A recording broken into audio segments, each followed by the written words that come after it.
下一场我来对赌。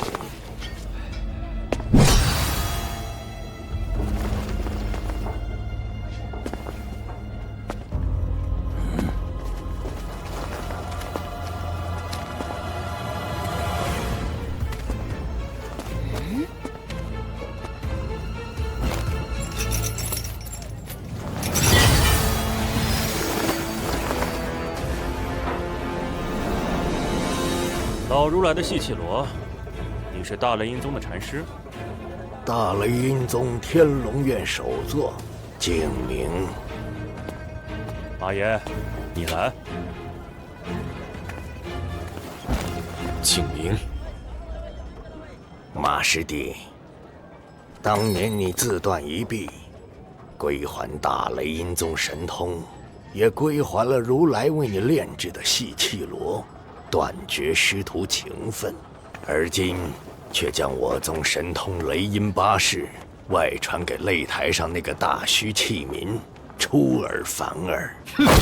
老如来已经答应我还俗，你管我做什么？马爷爷曾是大雷音宗的禅师，小时候他给我玩的那些灵灵珠，原来就是禅珠。如来又是什么？听上去很厉害。既然违反了还俗的规矩，你就还是我大雷音宗弟子，跟我回去吧。当初你若不打下须弥山还俗，而今大雷音宗如来的位子就是你的了。哼，不见众生，怎见自己？谁稀罕做什么高高在上的如来？我还俗有了妻儿，你们就一个个找上门来。为了妻儿安危，我自断手臂，然后呢，你们继续追杀我，让我家破人亡。既然执意要我死，为何我不能将大雷音宗神通外传？我们并非要杀你，以马师弟的造诣，做一个棺材匠，埋没了你的机缘。如来是要渡你脱离红尘苦海，重拾禅心，回到大雷音宗，以成正果。狗屁的禅心！杀我妻儿的时候，你们心里有残吗？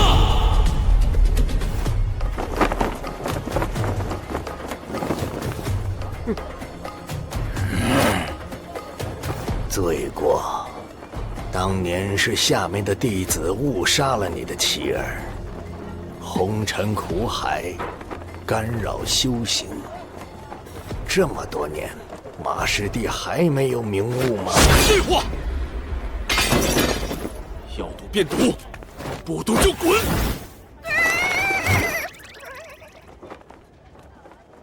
也罢，我与你对赌。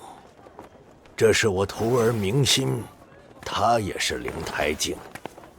马师叔，这次由他来与你的弟子打擂，如果他赢了，你跟我回宗；如果他输了，细气罗归你。我输了，你拿我的脑袋回去见如来。那可是你的命！脑袋没了，你妻儿的仇谁来报？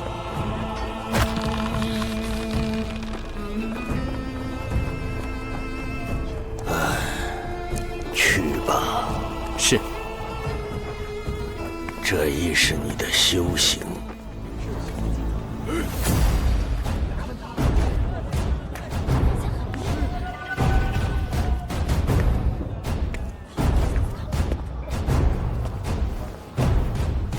如果我输了，马爷就会死。墨儿，霸体无双，绝不可能会输。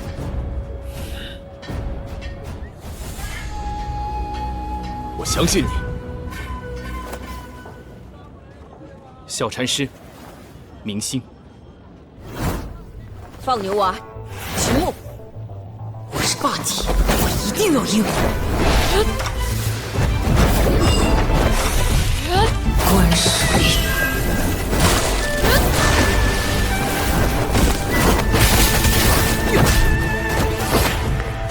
雷音八式第3式，九阳御风雷。雷音八世明明是禅宗拳法，在他的手里却充满了愤怒。金钟罩。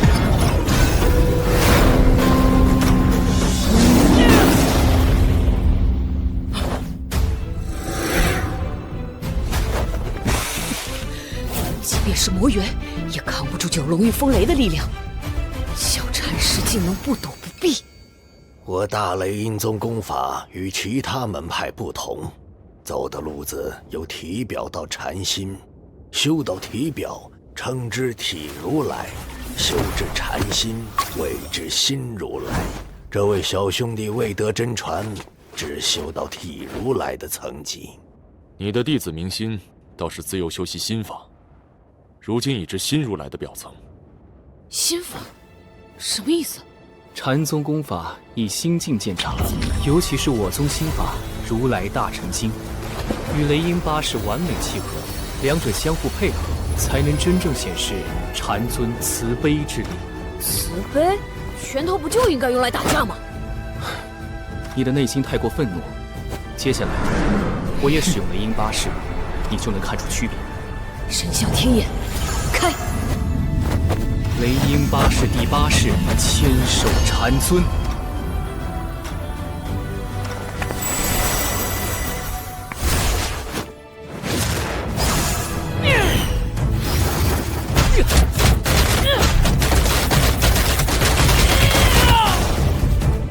你未修禅心，招式充满愤怒，千手禅尊尽是愤化身。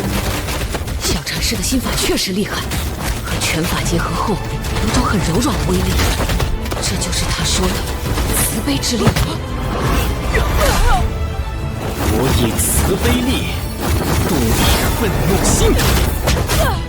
难道真像小禅师说的，我没有学过心法，打不出完美的雷音八式？如果因此害死了马爷爷，不行，我绝不能输，他一定有破绽。心如来，即有表即里的禅尊，没人敢向禅尊出手。木尔敢。找到了，就是那里，他体内元气最薄弱的地方。小禅师，这就是你心中的禅尊吗？我见人，人人皆禅者，禅尊皆在心中。我心中无神，这世上无禅，人神高贵。去他的神！无魔，去他的神！我就是神，就是禅尊，就是魔。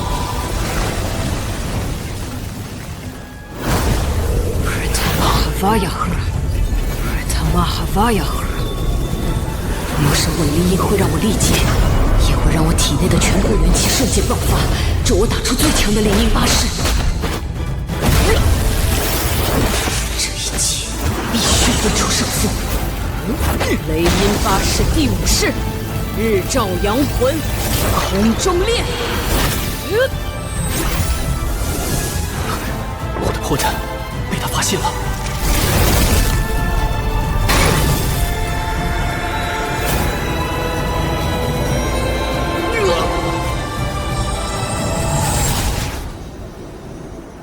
当年你急于求成，致使你修炼时咽喉处留有破绽。禅尊法相并不完美，看来你将这个破绽也传给了你的徒弟。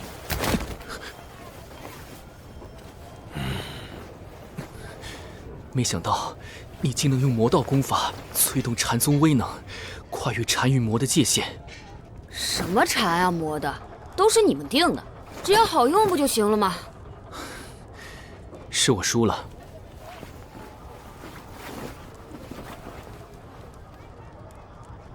多谢秦施主指点，明心受教。傻孩子，别什么都学。马师弟，细切罗没了还可以再造，但头颅只有一个，你输了一次便是全盘皆输。你先赢了再说。如来与你师徒一场，他当年为你炼制细气罗，是真心想让你继承衣钵。你的手臂，如来至今放在千尊塔中诵经贮存，望你有日迷途知返，重回大雷音宗。哼，要回也是打回去，不准再来骚扰马爷，否则我就毒翻须弥山。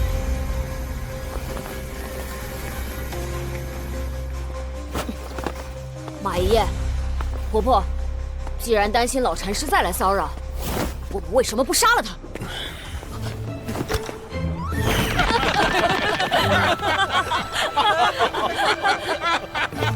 木儿，这是你赢的，归你。他的名字叫细气罗，4股12环，是大雷音宗如来所炼。12环可以去除12种杂念，丈分4股，断4生，念4谛，修4等，入4禅。它的价值堪比一整座香龙城。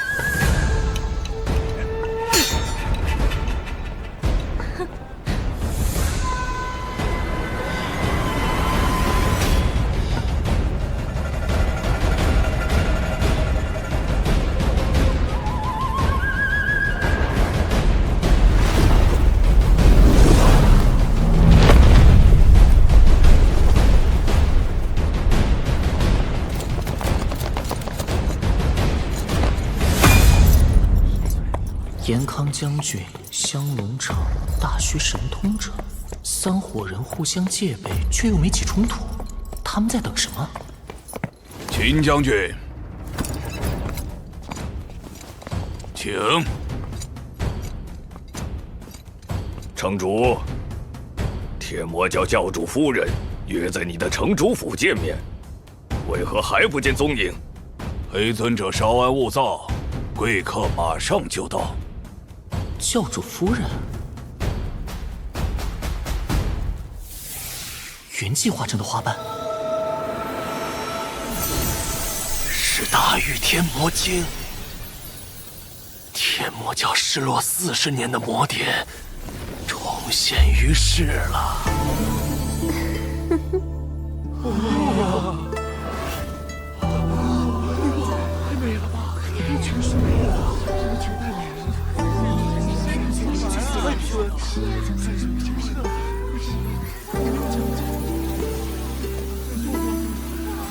城主，叨扰了。我听过这个声音。你怎么不敢看我？这就是天下第一美人，如此绝代芳华，当真存于世间？仿佛兮若青云之蔽月，飘摇兮若流风之回雪。小时候，龙爷爷教过我这篇古赋，直到今天，我终于明白其中含义。教主夫人驾临，真让我香龙城蓬荜生辉。教主夫人不是婆婆吗？魔典也在婆婆手里啊。她跟婆婆有什么关系？前教主到底有几个夫人？40年了，教主夫人终于出山，想来是将魔典研究透彻，才广邀英豪来我香龙城一睹风采。嘿嘿，府上已设宴，请诸位过府一叙。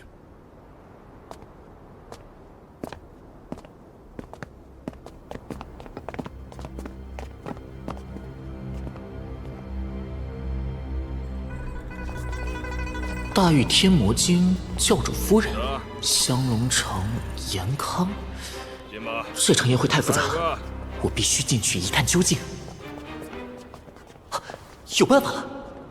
上面说器名攻擂赛获胜可得100龙币，我要报名打擂。今日打擂名额已满，明日请早。这下该怎么进去呢？喂，放牛的。你是谁啊？果然认不出来了。我叫林玉秀。钟灵毓秀，好名字。我问你，我胖吗？你的脸蛋圆圆的，应该算胖吧？演员是天生的。奇怪的姑娘，但有点眼熟。你想入府？随我来。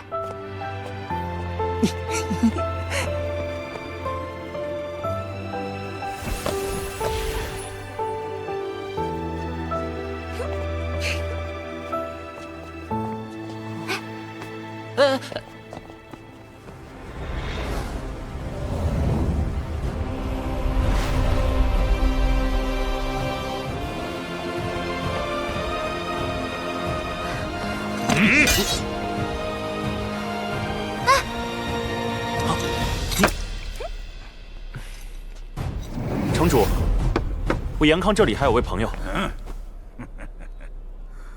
既然与秦将军相识，请入座吧。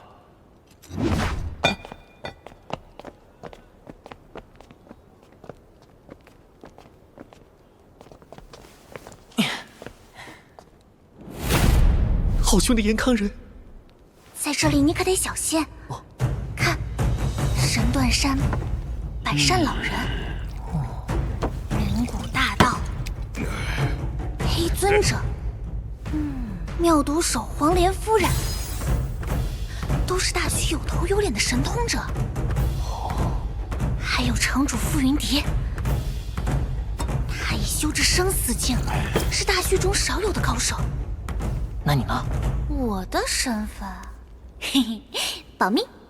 教主夫人，你叫大家来，不只是为了喝酒聊天吧？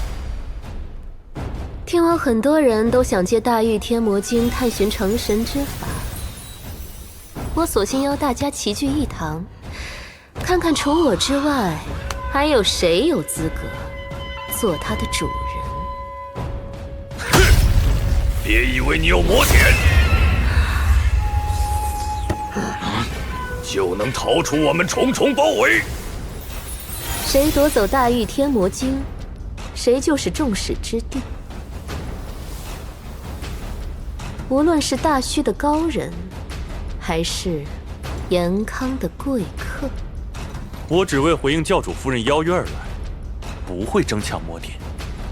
秦将军知礼，却不知城主若夺得大玉天魔经，便能在与严康的和谈中占尽先机。原来城主并不想反抗严康，只想为自己争取更多好处。城主与严康勾。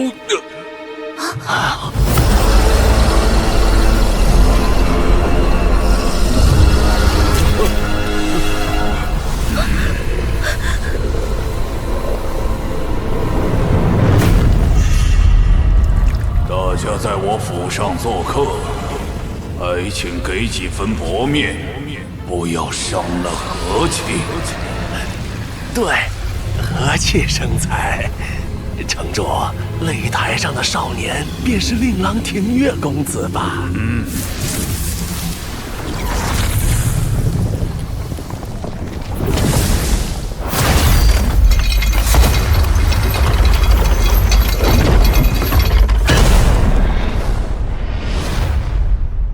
据说城主夫人失踪多年，她从小没娘亲，似乎也是个可怜的少年。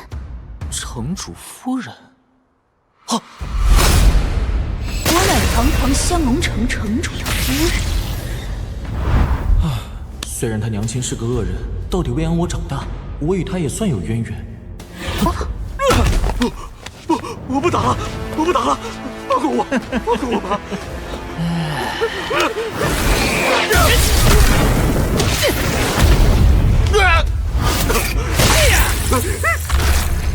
他可怜。他疯了，这根本不是比武，是屠杀。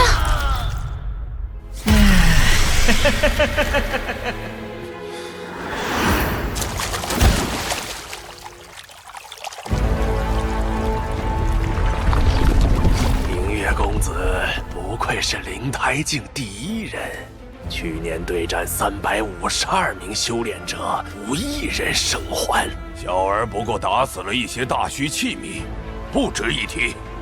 说来，他也实诚，从不逼人比试，只需以钱财请人打擂。怎奈来人众多，百枚龙币却花不出去。虎父无犬子，公子真是英雄出少年。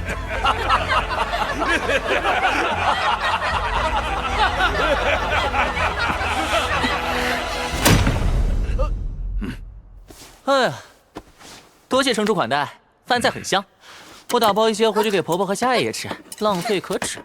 孝顺的好孩子。这一餐要多少钱？来者是客，不收钱。城主不收，但我不能不给啊。100龙币是否够了？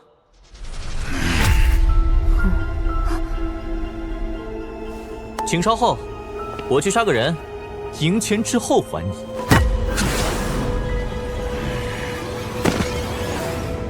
庭院公子，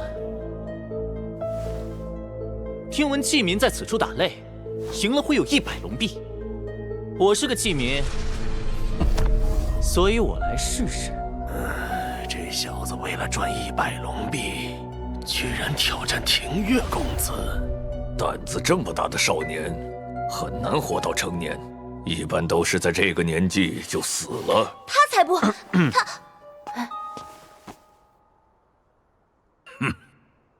没想到大玉天魔经尚未决定归属，倒遇到这么一出有趣的事情。不妨我们打个有趣的赌，若庭月公子赢了，大玉天魔经便赠与城主；若是那个少年赢了，则继续由我保存，如何？教主夫人此言当真？3年来，少说也有1000人挑战月儿，没有能够活下来的。别贪吃，一会儿还有更新鲜的牲口。哼！气什么？在香龙城，低等器民和猪狗一个价儿，怎么就不算牲口了？用兵器吗？你可以，我随意。倘若你的水准能让我使兵器，我自会动用。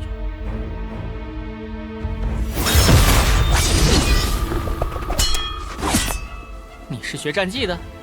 这是什么破刀？他叫杀猪刀，专杀猪狗不如之人。想激怒我？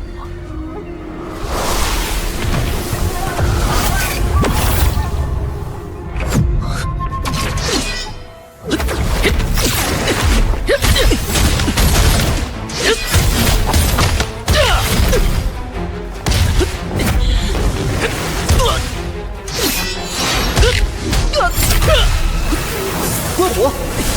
杀猪刀法第一式，一战林中风雨。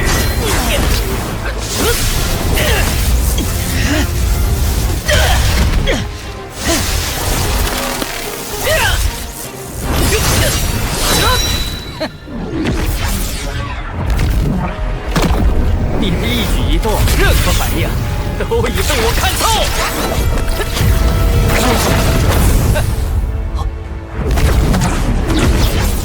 那是城主的8项天神功。庭月公子得城主亲传，已经能将元气凝成8只眼睛，以8眼观8方。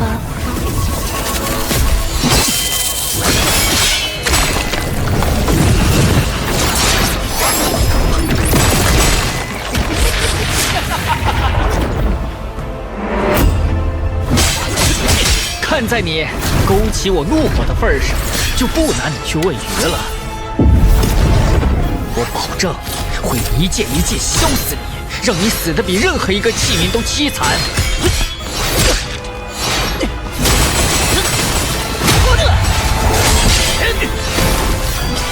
小心！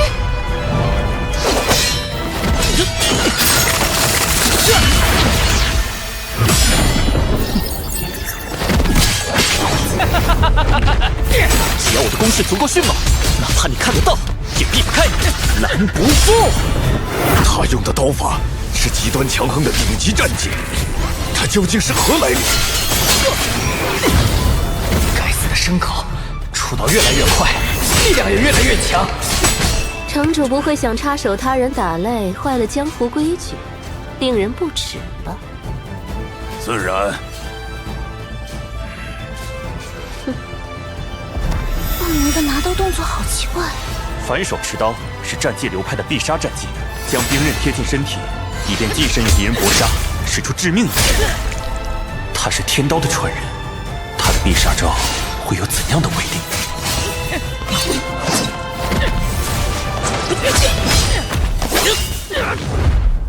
杀猪刀法第3式，提刀出进来，车马轰如雷，举身赴皇宫，10万君王朝。竟然是这招！听闻天刀曾是一代文豪，却在落魄驾亡之际弃文从武，孤身闯入敌国皇宫，一刀斩落皇帝的头颅。这一刀也被称作是天刀最凶恶的必杀之刀。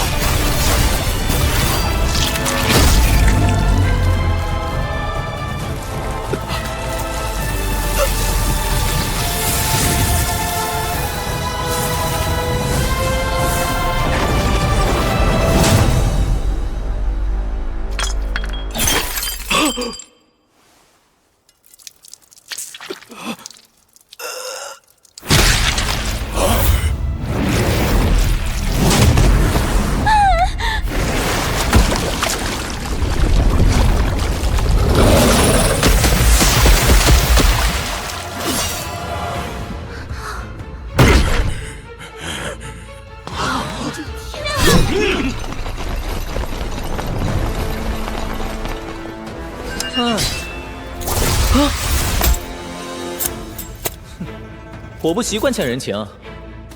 我们大区器民虽然穷了点，但还是有些骨气的。这里是100龙币，我的饭钱。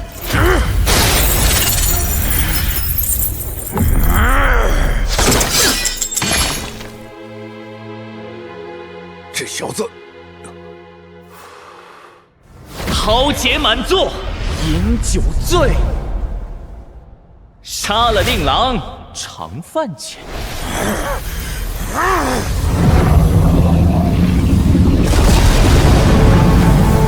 痛快！把他拿下！这是那天神头盗走我观音时施展的腿法。他得到神头真传，显然没有人可以留住他。看来这个赌是我赢了。兜兜转转，大玉天魔经还是得由我收着。城主可要愿赌服输啊！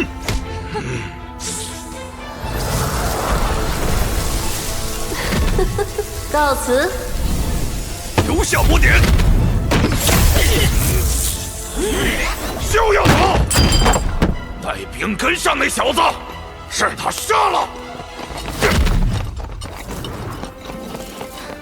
锦娘姐姐，哲人引开伏兵，送放牛的出城。齐殿下，不可为那少年与城主生气，打乱延康驻军计划。国师与副帅的大军，明日就要到达香龙城了，我们必须稳住城主。听说那家新酒馆不错，去尝尝。走啊！我还是闯祸了，没有忍住杀心，要尽快告诉婆婆和夏爷爷，提防城主报复才行。有人跟踪，是城主派来寻仇的。没错，就是那小子，就是他。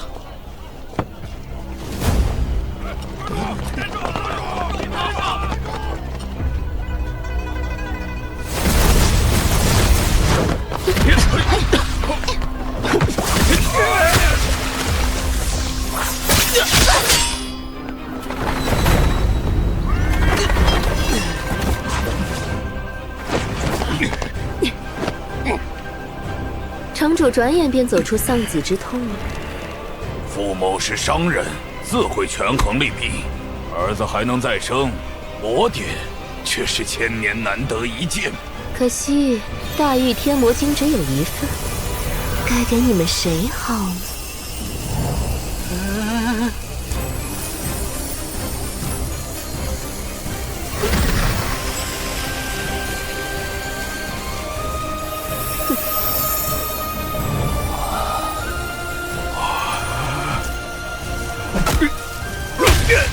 魔剑是我的。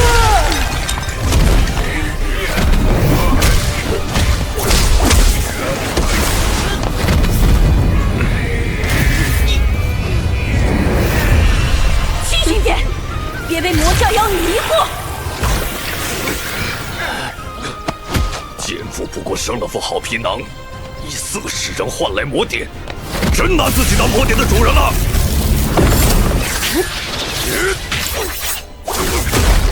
阿杂之物，区皮囊都看不破，还妄想染指大玉天魔经？大玉天魔经竟能如此变幻，原来它不仅是记载成神功法的魔典，更是一件千变万化的法器。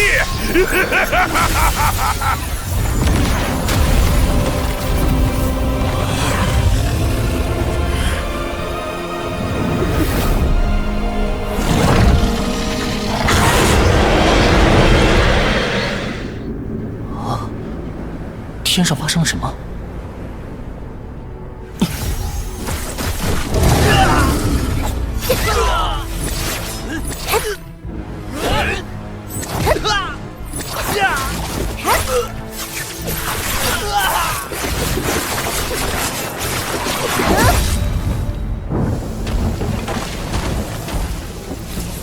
他们这么多人在围攻教主夫人，为了争夺大玉天魔经。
左回后清谷孤佛八项元神巨响。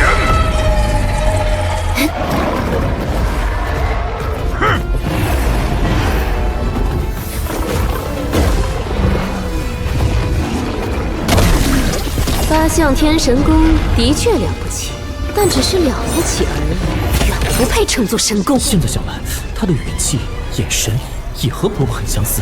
孝顺的好孩子，该不会他是婆婆扮的吧？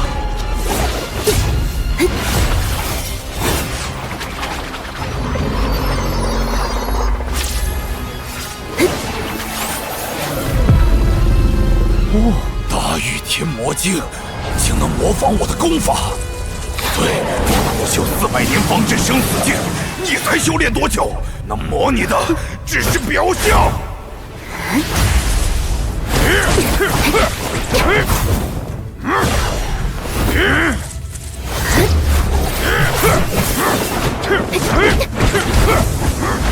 怎么可能？连神通也一模一样！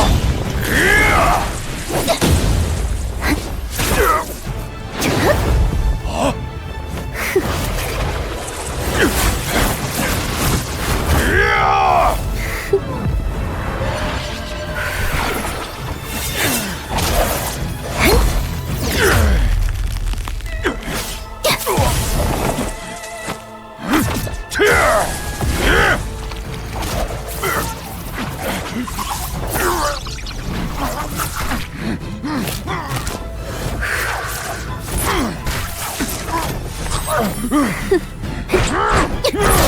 令郎的死让我有了暗算你的机会，你当时便被我的针法所伤。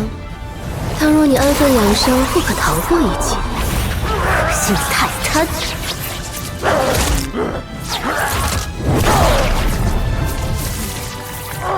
大玉天魔经的造化篇分为天地人神鬼魔灵，刚才是反攻你法，造化天神。现在就是你们最恐惧的损魂包皮，造化天魔功。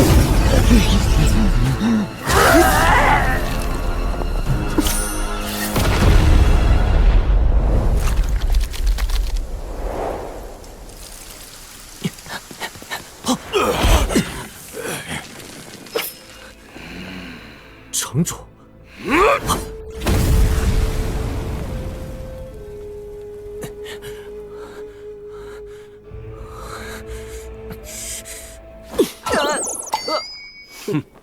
木儿，是我。婆婆，你怎么？婆婆把城主做成了衣裳。从前我将她夫人变成了牛，如今你又打死了他儿子。哎呀，这家人还真是倒霉。不过他们作恶太多，当有此报。刚才和城主打架的教主夫人，果然是婆婆办的吧？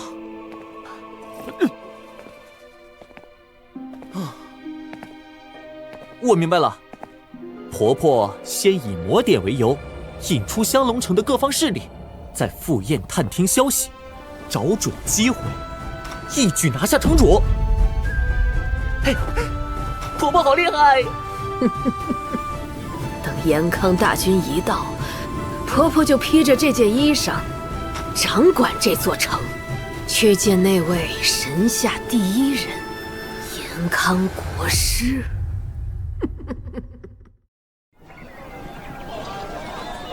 放牛的，咱们京城再会。下。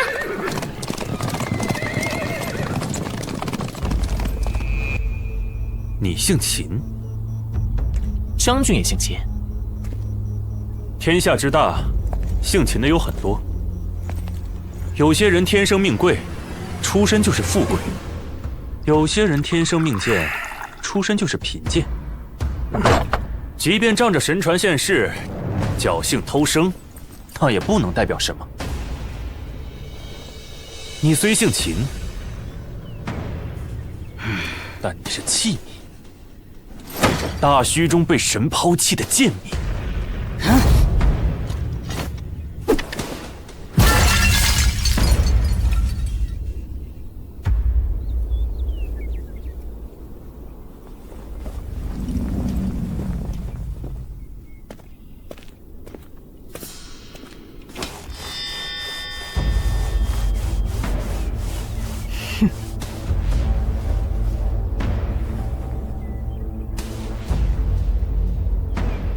小兄弟，不要有过多的妄想，你高攀不起。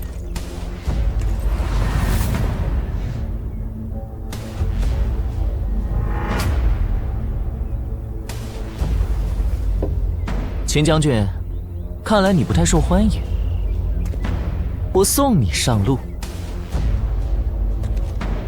公子。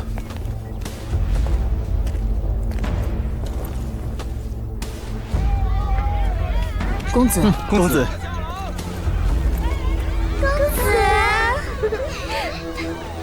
公子，公子，公子，公子，公子，公子，公子，公子，公子，怎么回事？公子，香龙城之人为何会拜器皿？秦将军，祝你一路平安。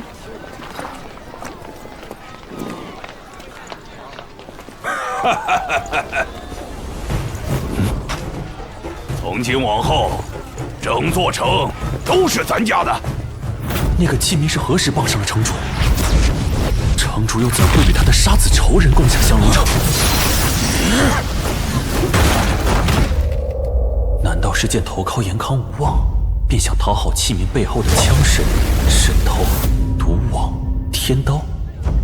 山野莽夫，趋炎附势，只配在世间称王，永远也上不了庙堂。不对，降龙城易主了，城主早已被教主夫人取而代之。现在的城主其实是教主夫人。如今整个降龙城都是天魔教的人，连那契尼也是。天魔教主对他如此恭敬，他在教中必定地位不凡。若非延康大军被那艘神船拦住，入城之时便会再度遭遇重创。降龙城不再是我这延康国能够叱咤风云的地方了。这座城已经姓秦，秦牧的秦。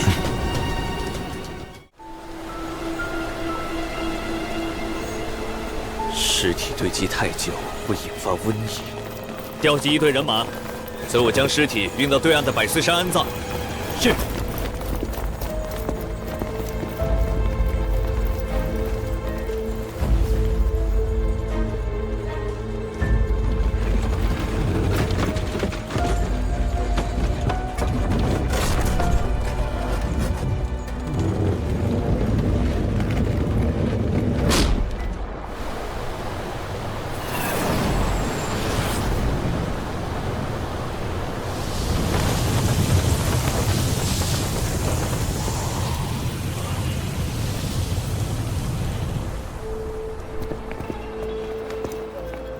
漓江县出了什么事？怎么一下子死了上百人？这些尸体都是上游飘过来的，估计是发洪水淹死的，冲到我们漓江县，被大坝拦住了。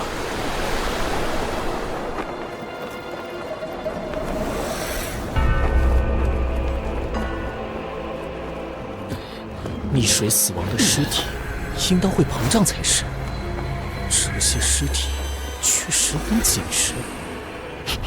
奇怪，这么多尸体，居然连一点尸臭味也没有。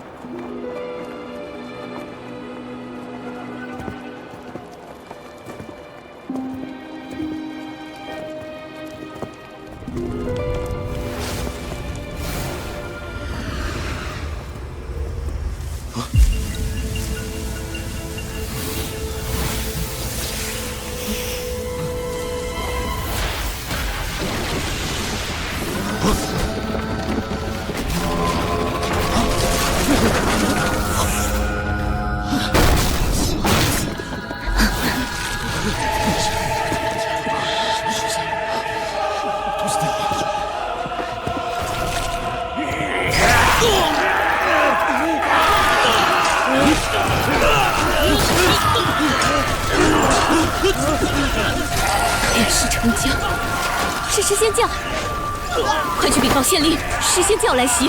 县令在此。延康国师挟天子以令诸派，屡次违背神谕。漓江县县令为虎作伥，敢为延康国师耳目，当诛！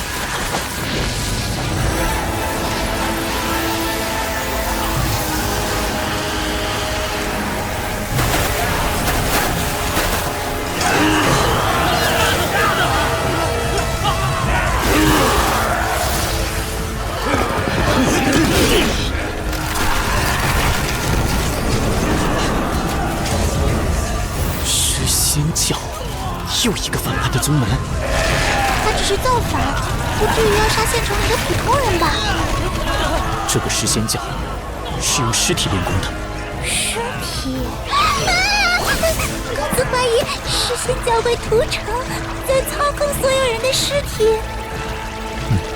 婆婆说过，外面的人凶残得多，不比我们大虚的人纯良。封锁漓江县，不得放走任何一人。谨遵掌教法旨。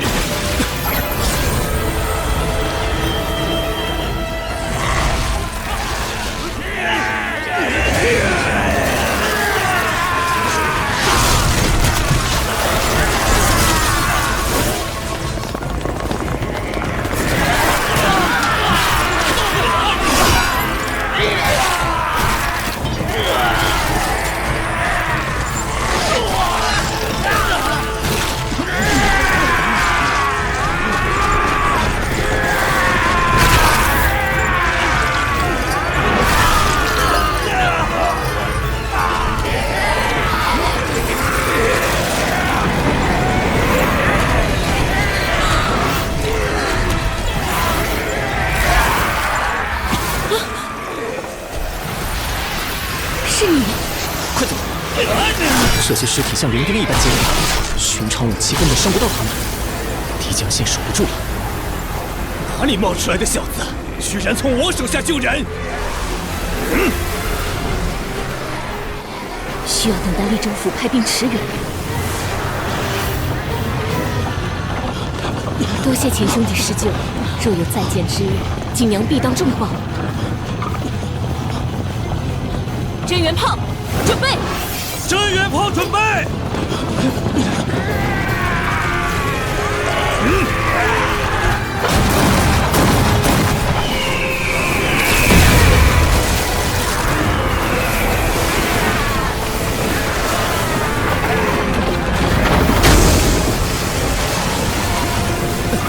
我们赶紧离开。胡灵儿，御风。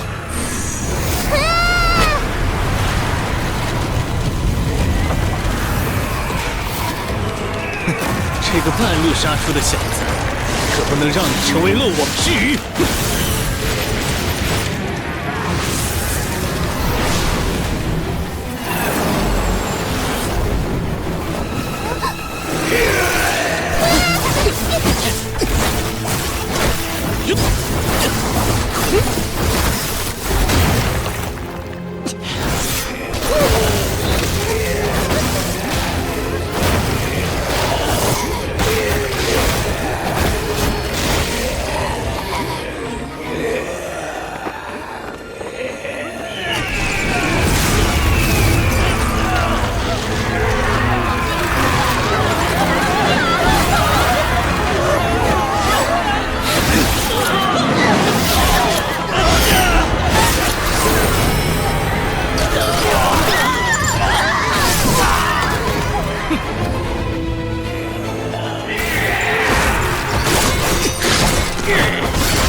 身上的符箓被破了。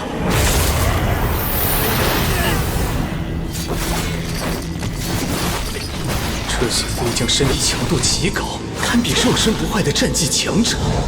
难道这个是白石延康朝廷的高手？说他多好，破坏我教大计。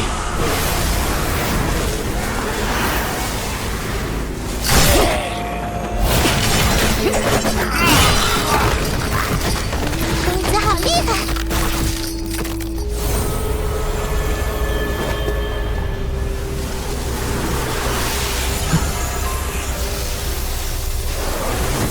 我寻回的元气，简直可与星期二相比。他至少是七星境神通者，比我高出3个境界。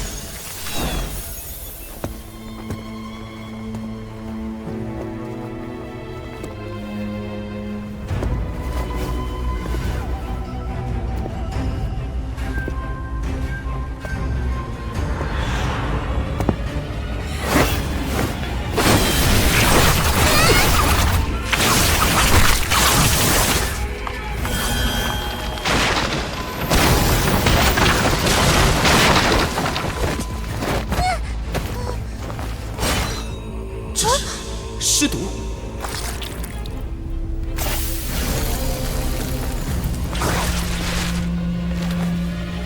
少年，你与我的飞将近身作战，竟毫发无伤。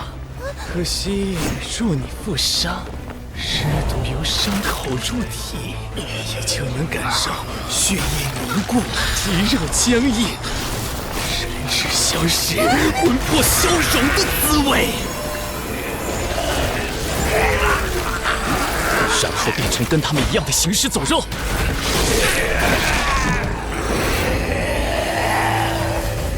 能够为我师仙教效力，该感到荣幸。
标纸进攻的。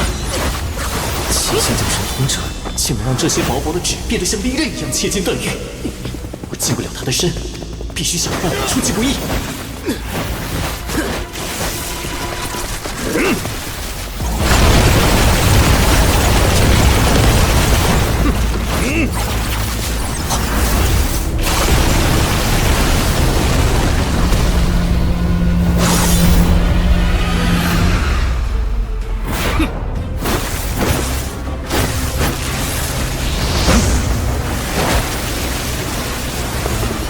浓重的硫磺味里夹杂着血腥味，公子小心，这些黄标纸跟刚才的不一样。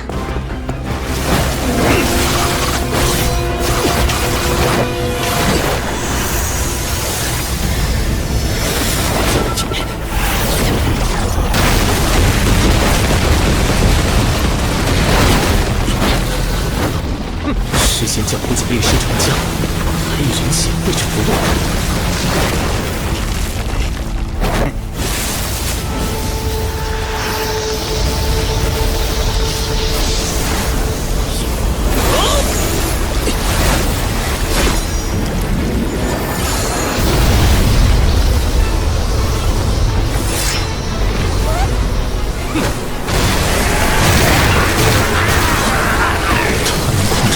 战技武器，以空间术催动黄标纸，还能以法术画符。他竟同时掌握了3种流派。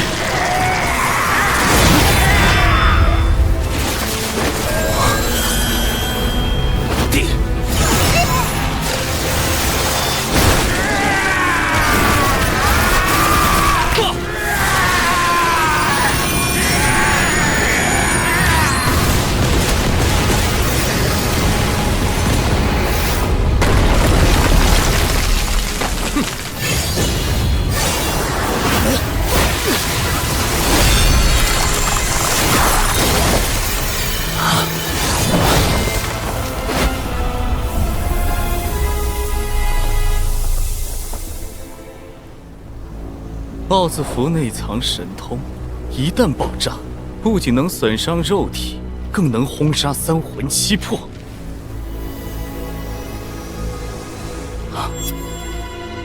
你们怎会毫发无伤？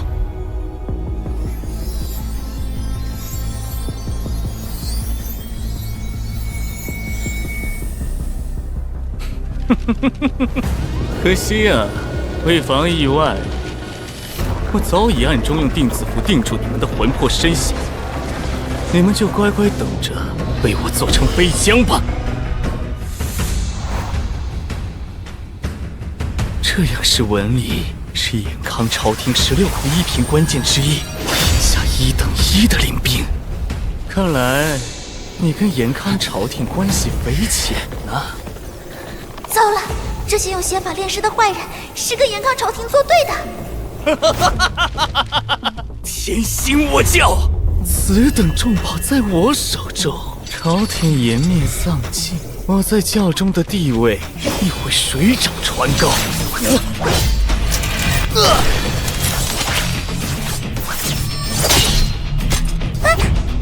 不可能，定子符竟对他不起作用。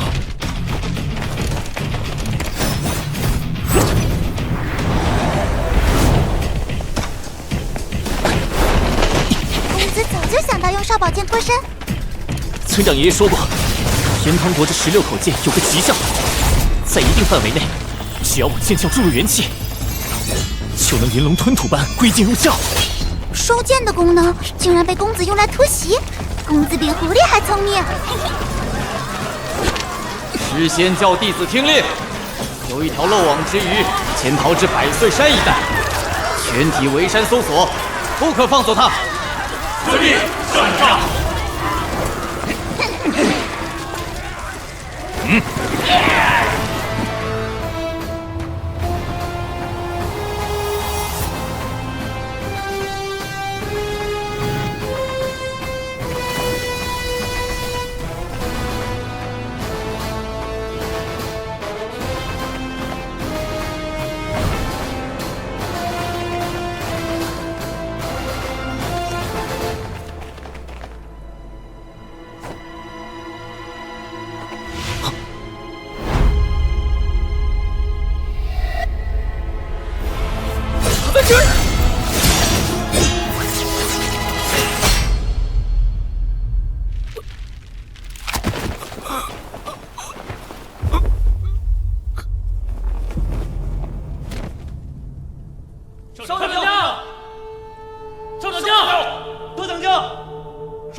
你们看到少掌教去哪儿了吗？没有。快，都去找少掌教！少掌教！少掌教！少掌教！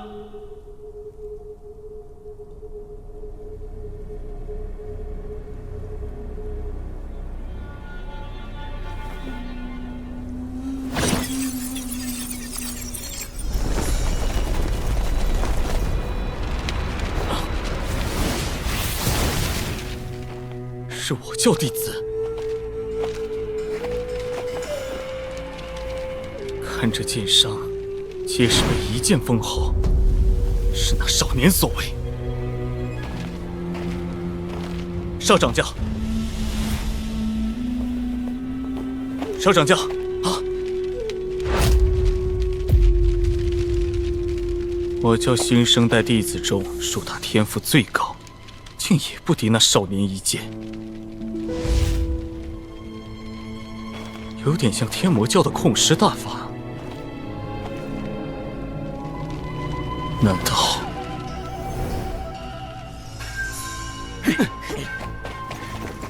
少掌教？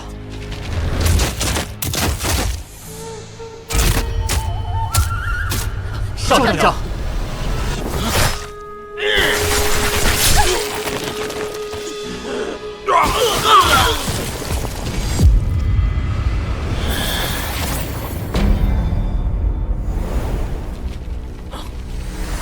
少掌教的影子不见了，这是魔影幻魔功。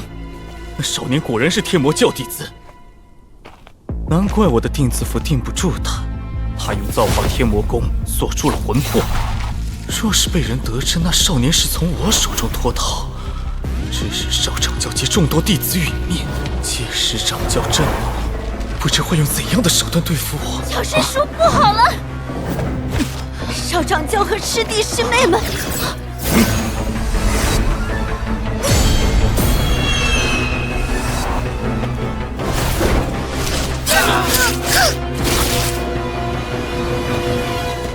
天魔教弟子能披人影，就能披人皮。若是用造化天魔功制成的皮囊，皮肤上会有红线。他没有扮成这几人，也罢，将他们毁尸灭迹，再杀了那少年，夺下关剑，便无人再知今日内情。红别母，我已血肉温养你多年，该是你回报的时候了。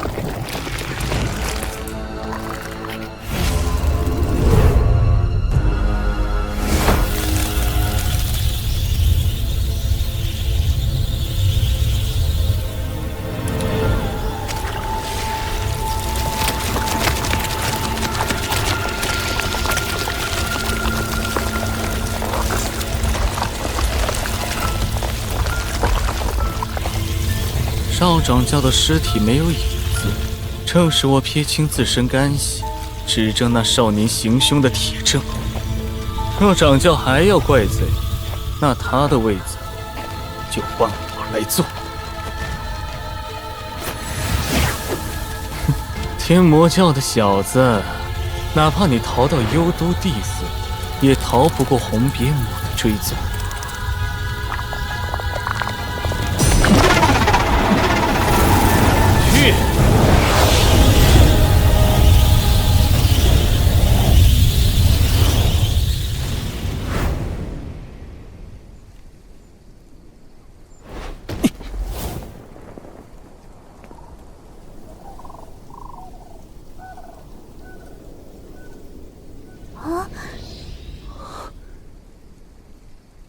这就是严康的太阳。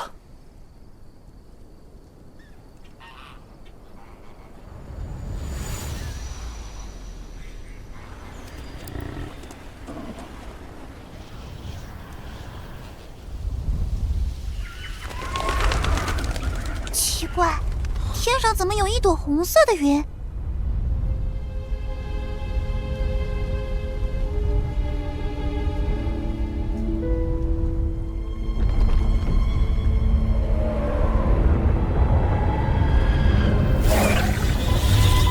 是别，我在药师爷爷那里看到过很多种尸鳖，其中就是红色的最为难得。一旦被他们咬伤，尸体拆骨都是青的。最可怕的是，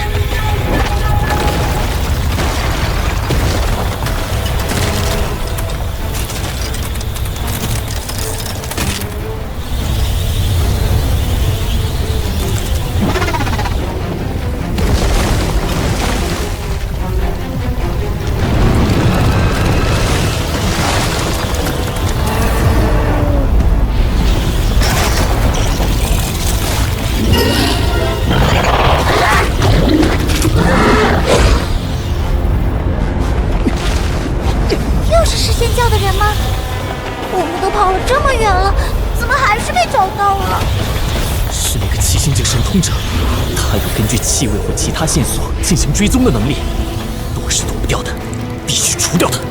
甚好，红蝶母已锁定目标，你的死期到了！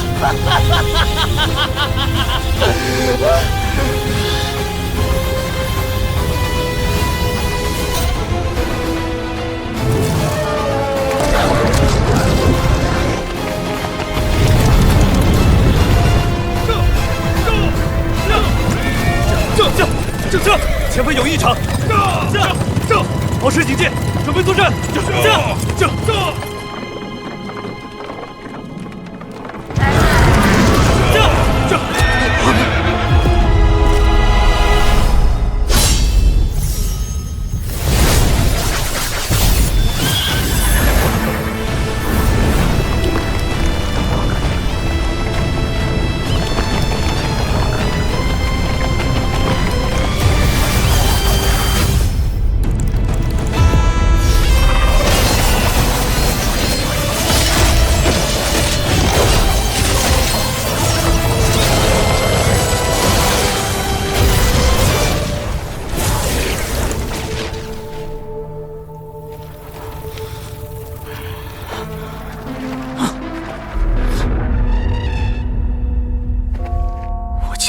没有察觉有人靠近，这个独臂老者是谁？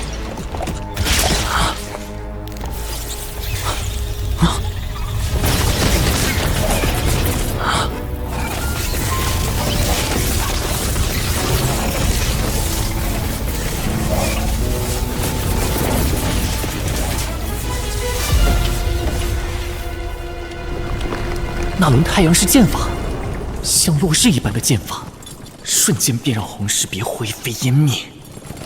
那辆车中的人应该很是了不起。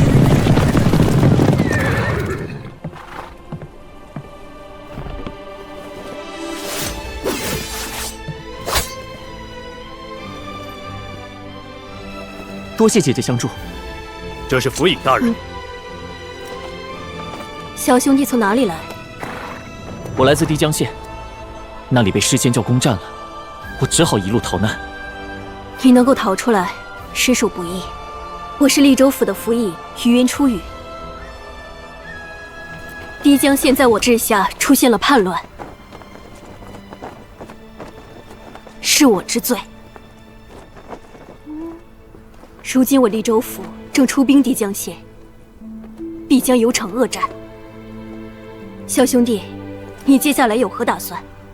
我想去京城，可不知道该怎么去。前方有借道的江陵驿车经过，你拿着这份录影，便可以搭乘驿车去京城。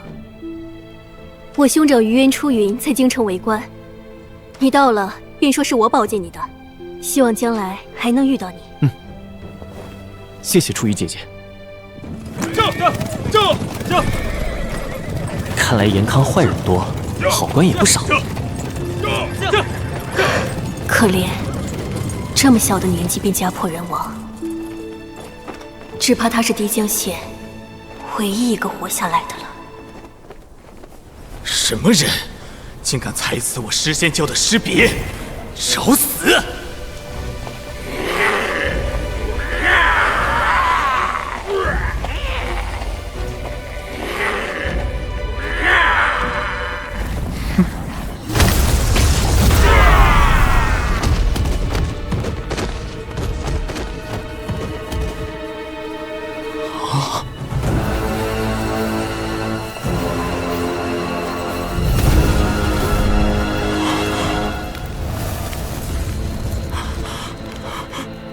何方神圣，饶命！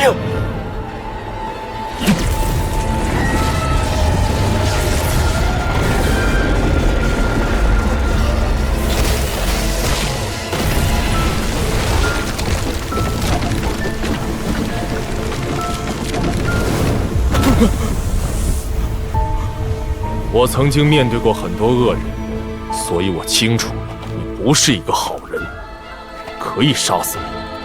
但因一段更久远的机缘，若你放下屠刀，我或许可以赐你一条生路。若你再执迷不悟，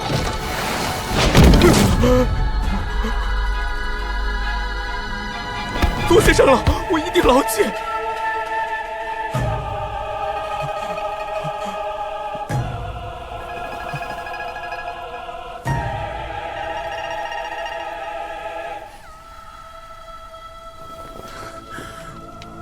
真晦气！还是我反应快，任何本事练好了都能救命，比如打不过就跪。可恶！毁了我这么多年炼制的红尸别，那个天魔教的小子，我绝不能放过！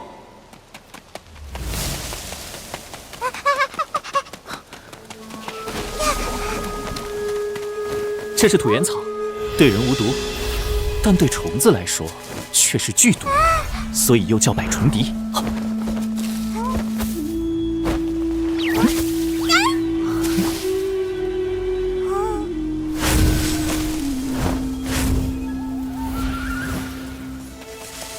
公子找这些寻常药材做什么？它们虽寻常，但是与土原草合在一起，却可以炼制成一种妙药。什么妙药？红尸别本身藏有剧毒，尤其是红别母，更是大毒。我炼制的是一种能100倍激发尸别毒性的药，那不是更加危险？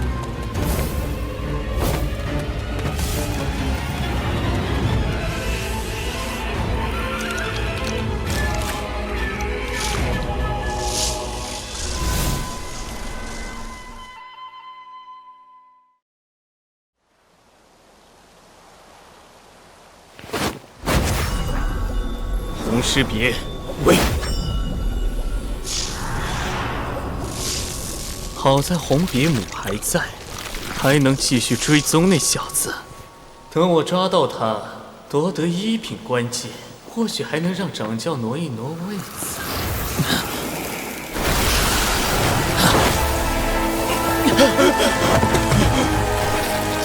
竟然中了自己的红别母之毒，那小子怎么会有这种能力？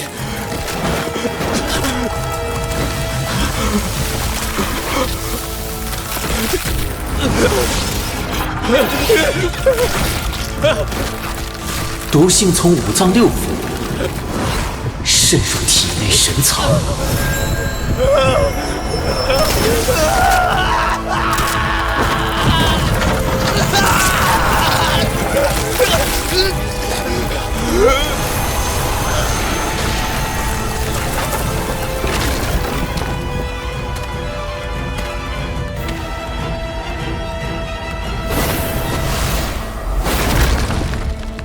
这棺材怎么看着有点眼熟？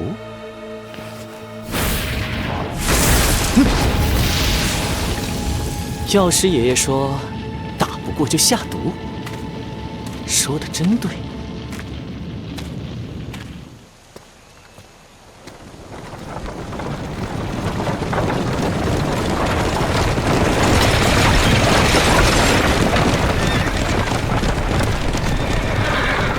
是进京的世子吗？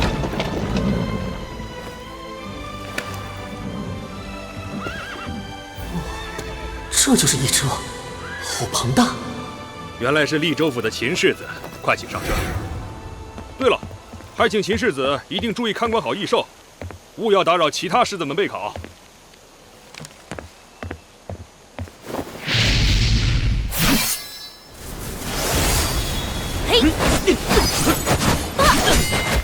这些人年纪不一，性别不一，却都是世子。公子，世子是什么呀？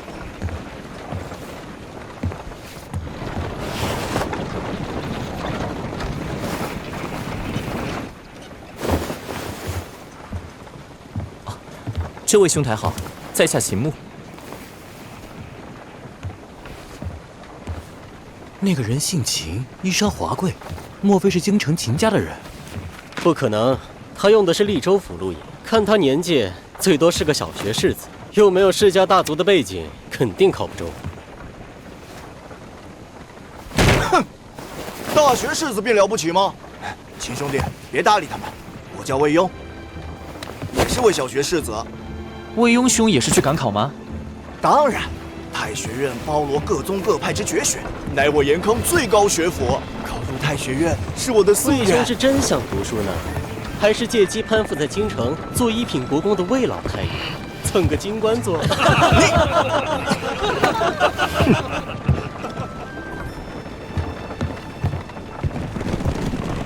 太学院。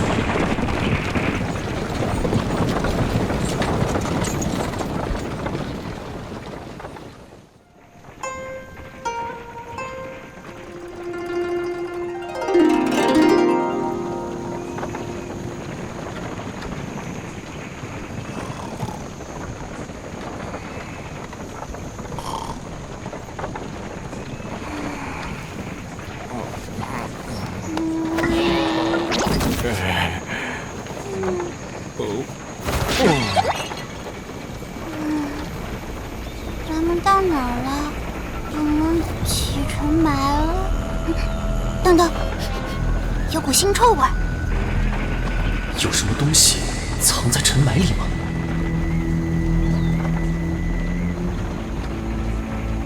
怪事，这条路怎么变了？是啊，还多出来一个山洞。咱以前一直走这条山路啊，怎么从没见过山洞？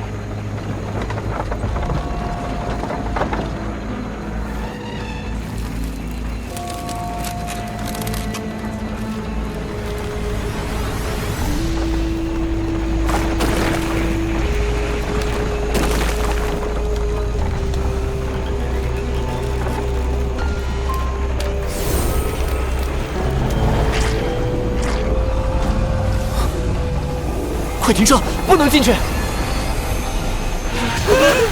不好，山洞是蟒蛇化成的，大家快逃！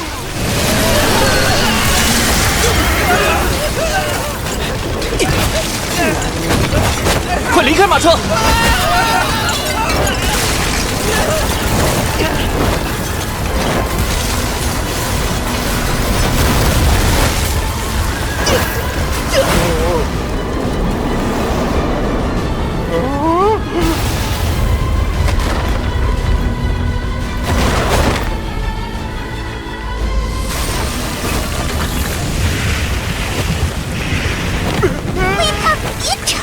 快跑！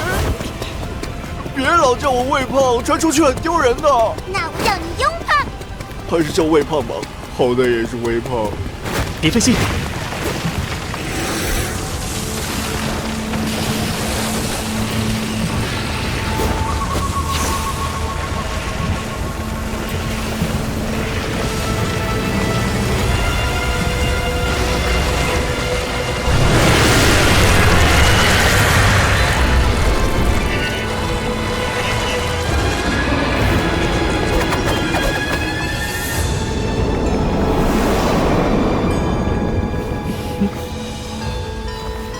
江陵世子，不过如此。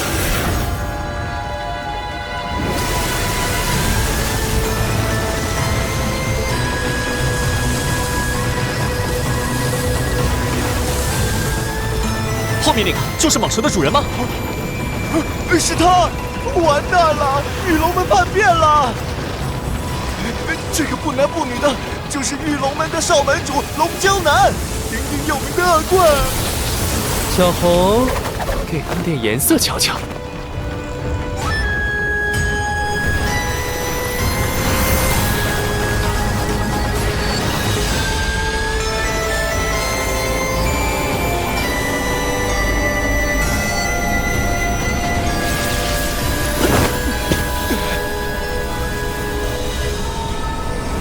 吃饭又来了，这次变得好香。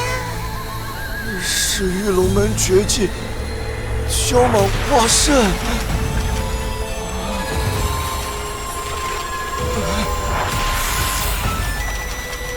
那些尘螨是他吐出的肾气，吸入便会看见幻象。快闭气！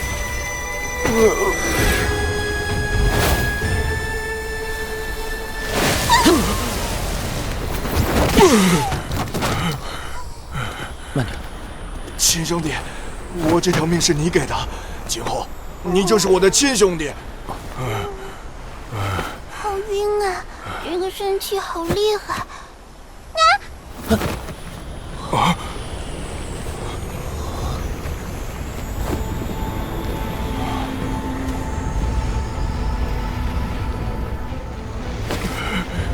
玉龙门是做什么的？居然能让蟒蛇像圣龙那样吐出肾气。听说玉龙门祖上是豢养蛟龙的，门中蛇蟒都有蛟龙血脉。自从被国师降服后，他们便在兵营中负责驯蛇。兵营的蛇跑了出来，守兵怎么会没有反应？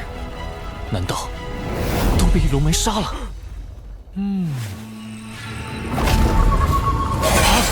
不好！龙蛟男在用笛声控制大蛇，搜寻我们的下落。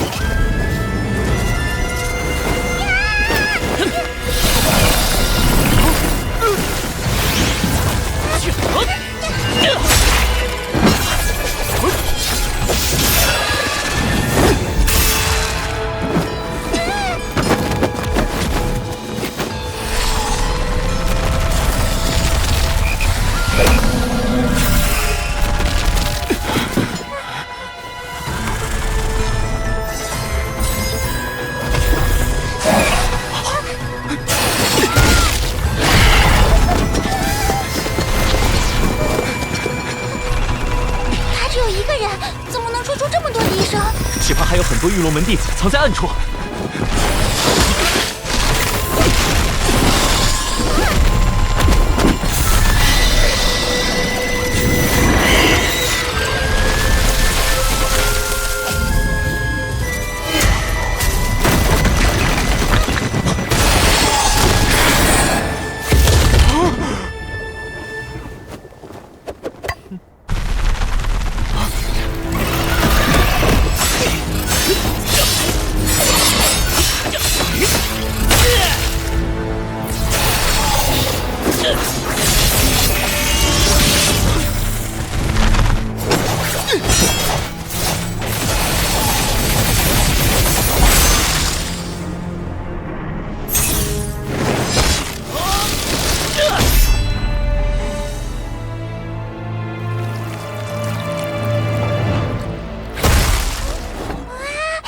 是玉龙门弟子，他竟然躲在树干里。那其他的树呢？这里有这么多树。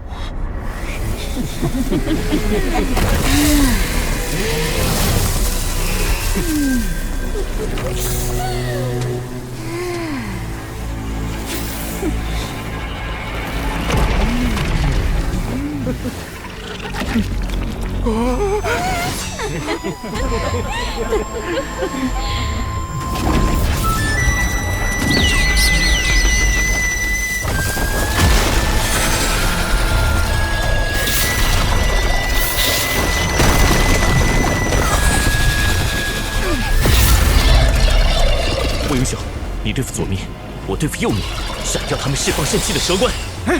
胡灵儿，吹散肾气。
可惜了，白虎军来了。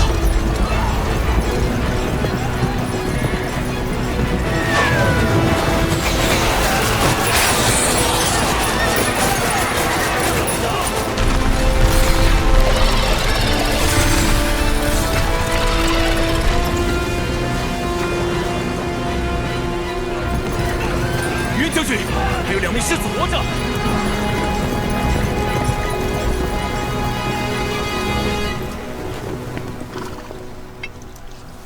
于渊，难道他就是初雨姐姐的兄长？看着好眼熟，好像之前进攻香龙城的延康军中，他就是领队的将军。是初雨的陆乙。秦世子见过家妹。我被诗仙教的人追杀，是初雨姐姐救了我。那时他正带兵出征，也不知这场仗打得怎么样了。秦世子放心，诗仙教已经被初雨击溃，逃去了南疆。你安心在京城考学。若是遇到难处，尽管来寻我。放牛的，居然是你！你是来京城看我的吗？肥妻，都说了，脸缘是天生的。七殿下息怒。七殿下，那不就是玉秀公主？我用参见公主殿下。听闻七公主喜欢扮成男子去军中历练，今日一见，果真英姿飒爽。七兄弟，便是有于渊将军罩着，也不能对公主无礼啊！这样当面说一个女孩子胖，小心被杀头。我们那儿夸女孩子漂亮，都是说身强体壮。肥妻虽然不壮，但好在脸还是胖嘟嘟的。公主殿下请息怒，秦世子初来乍到，不知礼数，还请公主殿下大人不计小人过。无畏世子不必多礼，我和他是旧识，也只有他敢这般说话。我以后也要吃得胖胖的。啊？你连公主也认识？算是吧。秦兄弟既然是白虎军的于渊将军，看起来又跟七公主交情不浅，佩戴的宝剑显然是上等领兵。他衣着华贵，身手不凡，七公主却又叫他放牛的。这秦兄弟到底是什么来头啊？除了京城秦家，我怎么想不通也想不起来延康有这样的世家大族啊！七殿下，玉龙门势力颇大，难保没有余孽，还得让2位世子尽快回京才是。你们跟着我回京吧。来人，护送七殿下与2位世子入京。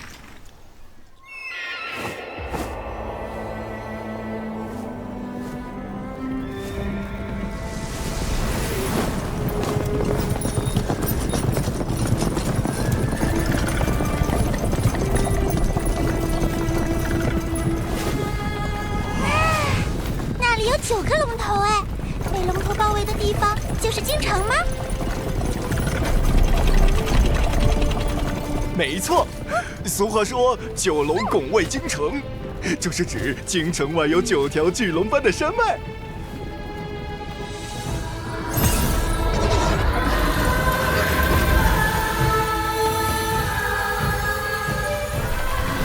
山里竟然藏有千军万马。不愧是天子统治天下的地方，厉害呀！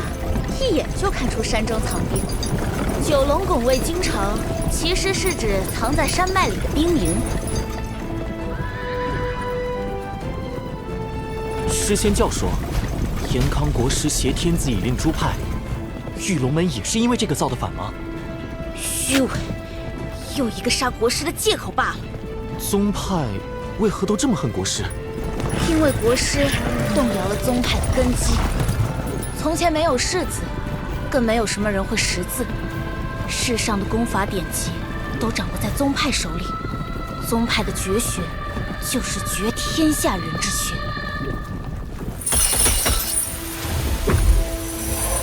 直至变法开始，国师每灭一个宗派，便在他的废墟上建一所学堂，传道济民。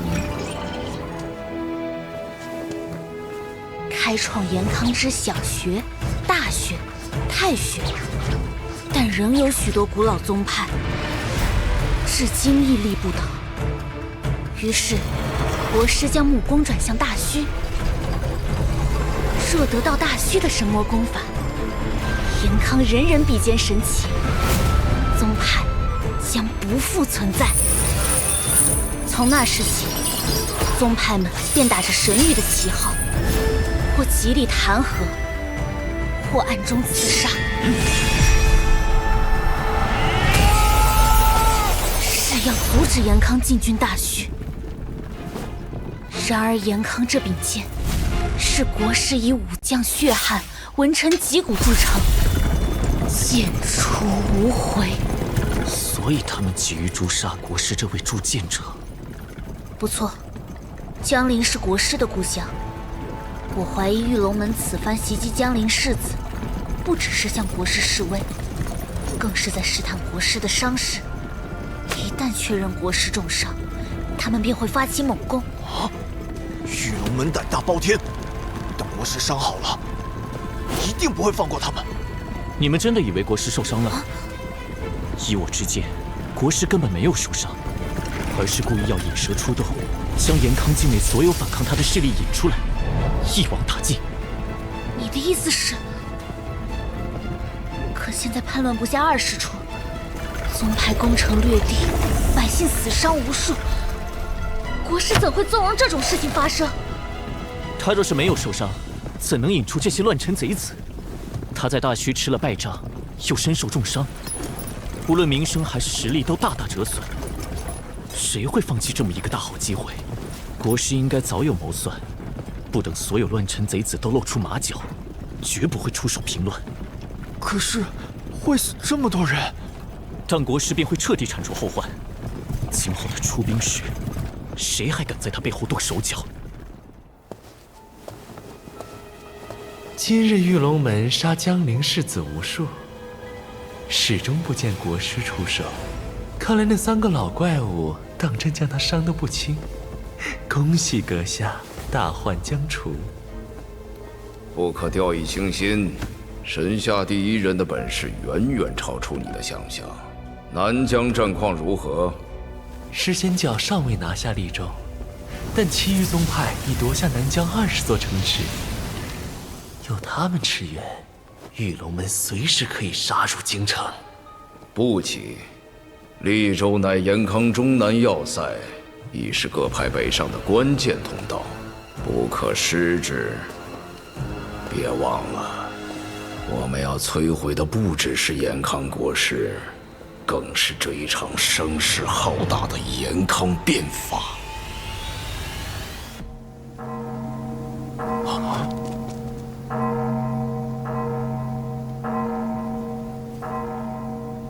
这不是蒋学的钟声，是备战警钟。不好，太学院有大事发生了。走，快点去看看！走。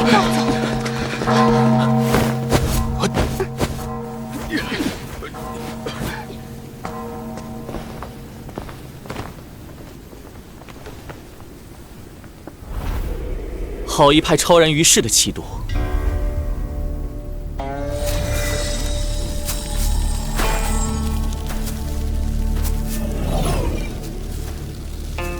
万物化生，太极问道，是道门。道门，道门作为正道第1大派，历史悠长，底蕴深厚，素来隐居昆仑山，为何突然来我太学院？久闻太学院是天下第1学府，广揽天下才子。道门丹阳子携道子林轩前来问道。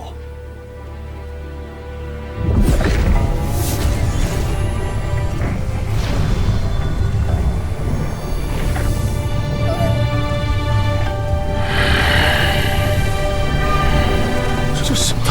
看看。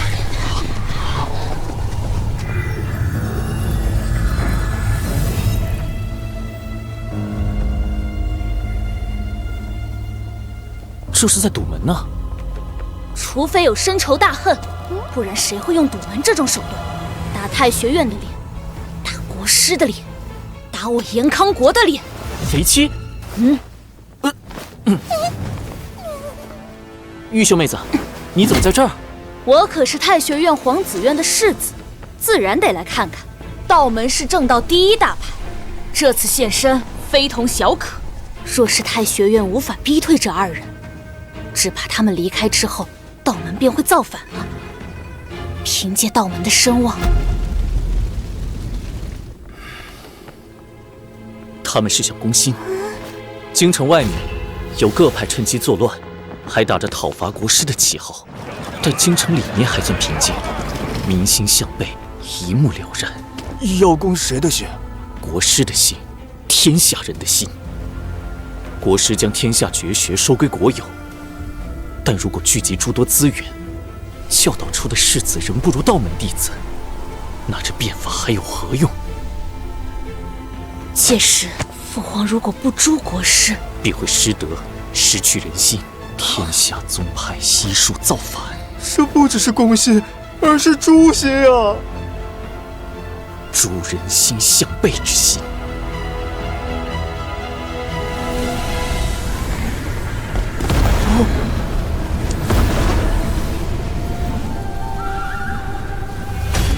丹阳子，这是何意？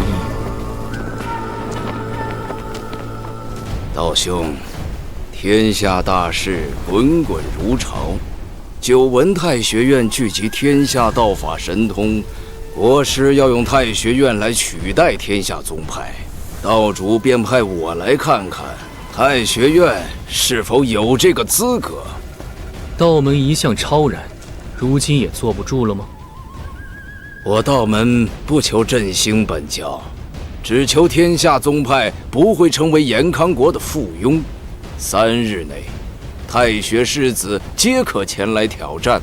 若道子落败，则我道门再无脸面反对国师。若3日内没有人打败道子呢？那就证明国师的变法无用。若皇帝和国师坚持违抗神谕，为天下换一位新主，也未尝不可。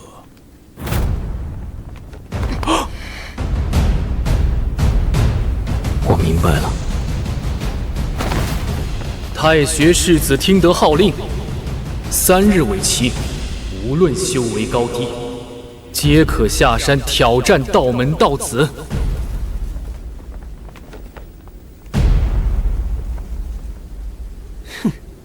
太学院输了，道门便要天下换主，这是哪门子的道理啊？大师兄，我们世子居不如身先士卒，替太学院争得这个脸面。我倒要看看道子实力几何。道门凌轩，6合境界，自封6合神藏。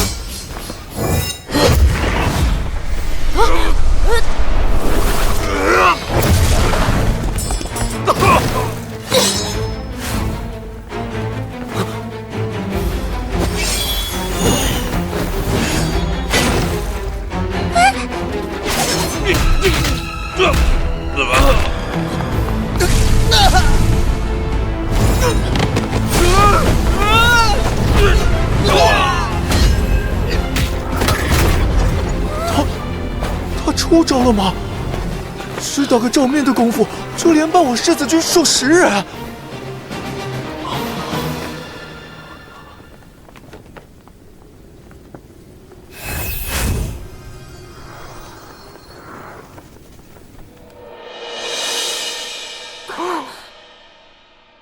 看不出他的剑招的，最好还是不要上场。二皇子殿下，二哥，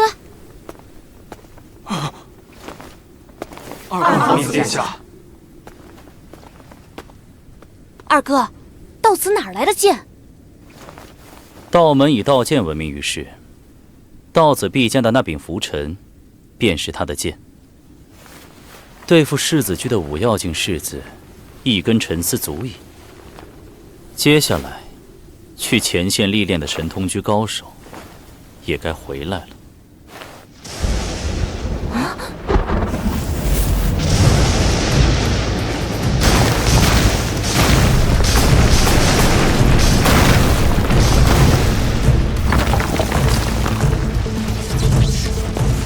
青龙军镇威校尉昆子羽，敢请道子赐教。道子既是六合境，我便自封七星神宠。神通居的昆子羽，他也从边关回来了。镇威校尉是6品，看来他在边关搏杀，立功晋升了。青龙军，严康国这是在以练代学，培养官员呢。等太学士子离开太学院，便可直接授予实职，派到地方上或军中为官。道门道子，今日我以国师所传4项战阵其中剑招，向你讨教一样。昆师兄，我俗名林轩，请。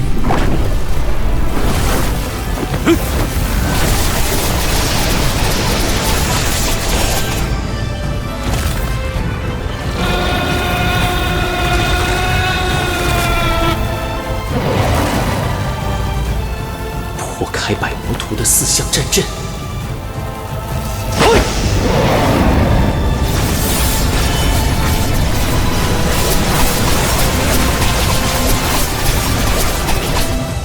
哼，这下我们赢定了。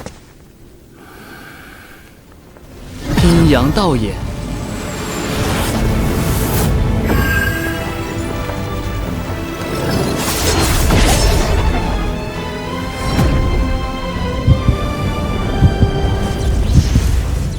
你的剑仍有破绽。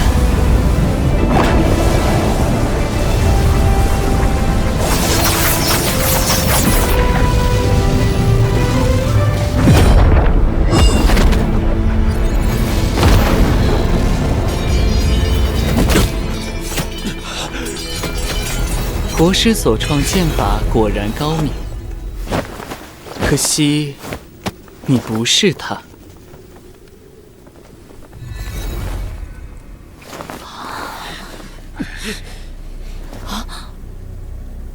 即便身处乱剑之中，仍能一眼看破昆子羽的破绽。好一个道门道子！放牛的，你能胜过道子吗？